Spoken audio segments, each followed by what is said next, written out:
I'm LJ Gonzalez and you're watching PBA Drop Room TV. Napapansin po namin na 88% ng aming viewers ay di pa nakasubscribe. Kaya kung nagustuhan nyo naman po yung video, bilang tulong lang sa aming channel, ay hinihiling lang po namin na pakipindot ang like, subscribe button at notification bell. Maraming salamat mga ka-Draft Room! Welcome back po mga ka-Draft Room. Nagsisimula na ang Governors Cup Playoffs. Kaya't saktong gumawa na ulit tayo ng updated mock draft. Malaki po ang nabago sa ating order dahil sa mga surprise teams na biglang lumakas this conference. Di na rin po muna namin sinama si Kobe Paras dahil sa balita ni Benji na mag-i-skip ito. Ito na nga po at sisimulan na natin. Sa first overall pick, Phoenix selects Kamaka Hepa. Talaga nag-struggle this conference ang LPG Masters. Ang talagang naging consistent contributor lang nila ay ang kanilang go-to guy na si Jason Perkins at ang kanilang mga young wing players. Kitang-kita ang pagiging undersized ng kanilang center rotation. At para mapunahan ang weakness na ito, ay dapat kunin nila dito ang 6'10" franchise player caliber na si Hepa. Most likely ay maging playoff contender na agad ang Phoenix next season. Sa second overall pick, Terra Firma selects Kentin Miliora Brown. Nakakuha na ng dominant big man this offseason ng Jeep na si Christian Sanhardinger. Ngunit hindi ito sapat para mapataas niya ang Terra Firma at maipasok sa playoffs. Talagang kulang si C-stand ng katuwang sa ilalim. Kaya't saktong kunin nila dito ang best post big man sa class na ito na si QMB. Imagine na lang kung gaano ka-dominant ang magiging Phil Foreigner Twin Tower combination ng Miliora Brown at Sanhardinger. Sa third overall pick, Northport selects Terdy Ravena. Kung tutuusin ay solid na ang wing rotation ng Batang Pierre dahil nasa kanila ang one of the best offensive player ngayon sa PBA na si Arvin Tolentino. Pero mahirap palagpasin ng franchise player caliber talent na meron si Terdy. Isa mo pa na hindi pa din nagsasign ang pick this draft na ni Coach Bonitan na si Dave Ildefonso. Most likely ay makabalik agad sa playoffs ang Northport dahil sa leadership ni Terdy. Sa fourth pick ng first round, Blackwater selects Renz Abando. Naka-jackpot sa last drop ang bossing sa pagkakakuha sa leading rookie of the year candidate na si Cedric Berfield. Pero kung makukuha pa nila sa next drop ang high flyer na si Abando, ay talagang mas magiging deadly ang wing rotation ni Coach Carriazo. Imagine na lang kung gaano ka-explosive ang magiging wing tandem ng Abando at Berfield. Sa fifth pick, Magnolia selects Justin Gutang. Usually ay laging isa na sa nasa top ng standings ang Chicken Templados. Ngunit this conference ay muntik nang malaglag pa sila sa playoffs. Kitang-kita na aging na talaga ang mga core players ni Coach Victolero. Nakakuha na sila ng young big man na si Lucero. Kaya't dapat ay kumuha naman sila ng young wing na pwede maging isa sa stars na Magnolia at pwedeng si Gutang yun na pwedeng maging main wing offensive option nila next season. Sa 6th pick ng first round, NLEX selects CJ Lane. Isa sa may pinakasolid na guard at wing rotation ang Road Warriors this season. Ngunit talagang kinakapos sila pagdating sa big man. Kaya't laging na-exploit ng mga opposing big man ang kanilang small ball lineup. Kaya't saktong kumuha na din sila ng tower na si CJ Lane na pwede nila ipang-defend sa mga gaya nila Junmar Fajardo at Japet Aguilar. Magkakaroon na din sila ng option sa poste. Sa 7th pick, Converge selects DJ Perner. Malaki ang in-improve ng Fiber Rexers this season compare last year.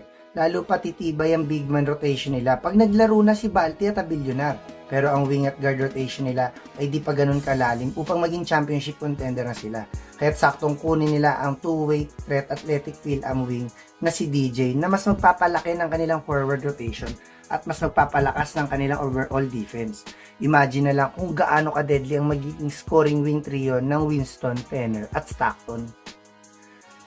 Sa 8th pick ng first round, San Miguel selects Will Gozum. Kitang nagde-decline na ang mga laro nila Vic Manuel at Rodney Brondial. Kaya't palaging nagre-rely sila ngayon sa small ball na si Trolliano ang nasa fourth spot.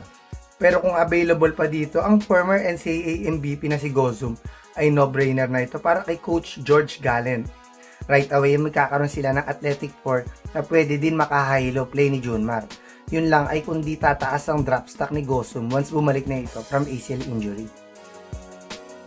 Sa 9th pick, Ginebra selects Gio Chu.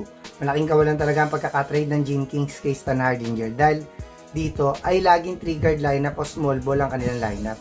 Kaya't saktong gamitin nila ang pick na to sa 6'9" center na si Gio. Bukod sa isang system big man si Chu, ay mas maaasahan din ang inside game niya compare sa mga newly acquired big man ng Ginebra na sina Adamos at Go. Most likely ay nagpit din siya agad sa sistema ni Coach Tim Cone. Imagine na lang kung gaano kataas ang IQ ng Twin Tower ng Go at Chu na parehong former Ateneo centers din ni Coach Tab. Sa 10 pick ng first round, Meralco selects Joel Kagulangan. Kung tutuusin ay loaded pa naman ang roster ng Bolts, lalo na sa point guard rotation, dahil sa trio ng Bankero, Karam at Black. Pero mahirap palagpasin ang championship experience at high basketball IQ ng isang Joel Kagulangan. Most likely ay magkaroon din siya ng decent playing time kay Coach Trillo, gaya ng isa pang former UP Fighting Maroons na nagtatribe ngayon sa sistema ng Meralco. Sa 11 pick, Rain or Shine selects James Spencer. Kung tutuusin ay loaded talaga ang wing rotation ng Road Warriors. Sa 11 pick, Rain or Shine selects James Spencer. Kung tutuusin ay loaded talaga ang wing rotation ng Elasto Painters. Ngunit karamihan sa mga ito ay mga slasher gaya nila Jonard Clarito at Sean Ildefonso. Meron naman silang spot-up shooter na si Escandor, ngunit hindi pa ito masyado consistent. Kaya't saktong gamitin nila ito sa Japan B-League sniper na si James Spencer. Posibleng magkaroon na uli si Coach Sheng ng designated shooter na talagang kinulang nila simula na wala sa kanila si Jeff Chan. Imagine na lang kung gaano ka-deadly ang pwedeng sharp shooting duo ng Asistio at Spencer. This 12 pick ng first round ay originally sa Telecontext, pero ngayon ay sa Rain or Shine na. At ang pick nila dito ay si Tsutomu Tateshi. Patuloy na kumukuha ang Elasto Painters ng mga tall big man na pwedeng ipangtapat sa mga gaya nila Junmar Fajardo. Kahit pwedeng gamitin niya ang pick na to kay Tateshi na pwedeng makarelyebo nila Belga at Datu. Ipangharang sa mga dominant big man sa PBA. Isama mo pa na may outside shooting din si Tateshi na babagay talaga sa sistema ni Coaching. Sa first pick ng second round, Phoenix selects LJ Gonzalez. Solid naman ang point guard rotation ng Super LPG Masters. Ngunit karamihan sa mga ito ay aging na, maliban lang kay Tyler Tio. Kaya't upang magkaroon ng solid backup point guard si Coach Jamai, pag nakuha nila si LJ, ay pwede na i-slide si Tyler sa 2-spot para mas makapag-focus na lang ito sa scoring at si LJ na lang ang kanilang maging main playmaking point guard. Sa second pick, Terraperma selects Chris Poon. Malaking kawalan pa din sa scoring ang pag-alis ni Habi GDL at nawalan din ng designated playmaker ang Jeep nang na-trade naman si Stephen Holt. Halos scorers ang lahat ng wing at guards na natira ngayon sa Terraperma. Kahit kung available pa dito, ang Ateneo go-to guy na si Kun ay no-brainer na ito kay Coach Cardell dahil may underrated scoring at playmaking itong si Chris na magagamit nila next season. This third pick ng second round ay originally sa Northport pero ngayon ay sa San Miguel na. At ang pick nila dito ay si Lian Ramiro dahil sa loaded lineup ng Beermans. At pagkakaroon din ng first round sa draft na to ay di na tayo sure kung makakapirma pa ang pick nila dito. Pero kung gagamitin man nila ito ay pwede nila subukan ang one and done Lasal guard na si Ramiro na may similarities din ng laro sa kanilang mga current high IQ point guards na sina Rosales at Enciso. Sa fourth pick, Blackwater select Simon Sandagun. Patuloy na nagre-rebuild ang bossing ng mga young prospects kahit saktong gamitin nila ang pick na to sa high leaping power forward na si Sandagun. Imagine na lang kung gaano ka-athletic ang pwedeng maging forward duo ng Tyro Sila at Simon Sandagun. Sa fifth pick na second round, Magnolia selects Vince Magbuhos. Karamihan sa mga forwards ng Chicken Templados ay aging na. Yet pwedeng gamitin ni Coach Victor Lera ang pick na to sa stretch 4 na si Magbuhos. Bukod sa mas babata ang frontcourt nila, ay madadagdagan ng option ng Magnolia sa kanilang big man rotation.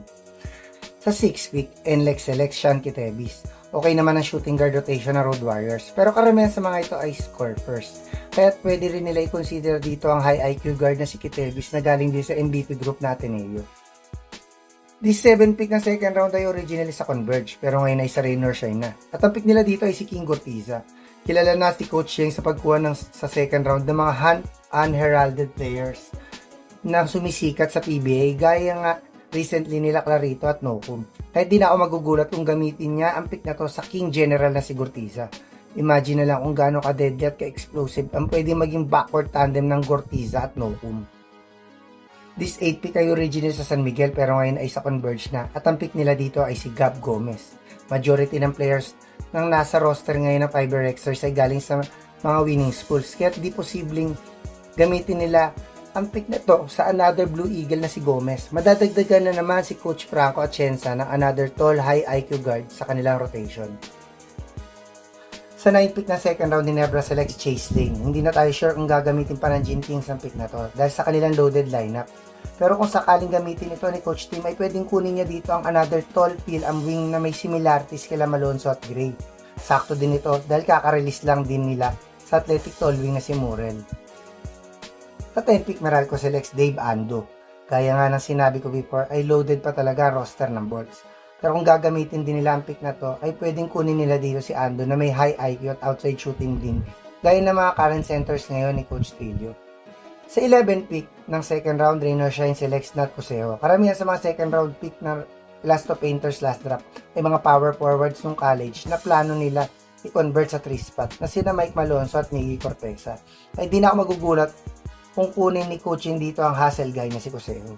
This last pick ng second round ay original sa San Miguel, pero ngayon ay sa Raynor Shine na. At ang pick nila dito ay si Joaquin Manuel. Dahil sa dami ng pick next draft ng Elasto Painters ay posibleng i-trade lang nila ito. Pero kung sakaling gamitin pa din ito ni coaching ay pwede niya ito gamitin sa 3&D ng championship team ng Lasal na si Manuel. Posibleng gamitin ng Rossi Waki bilang isang wing defender sa PBA. Nasa kalagitnaan na tayo ng UAAP at NCAA season. Kaya't unti-unti ay may mga prospect na tumataas ang draft stock. Kaya posible din na may mga 4th year na mag-skip na ng final year at sumali na din bigla sa draft. Hanggang sa susunod na lang mga ka-draft room.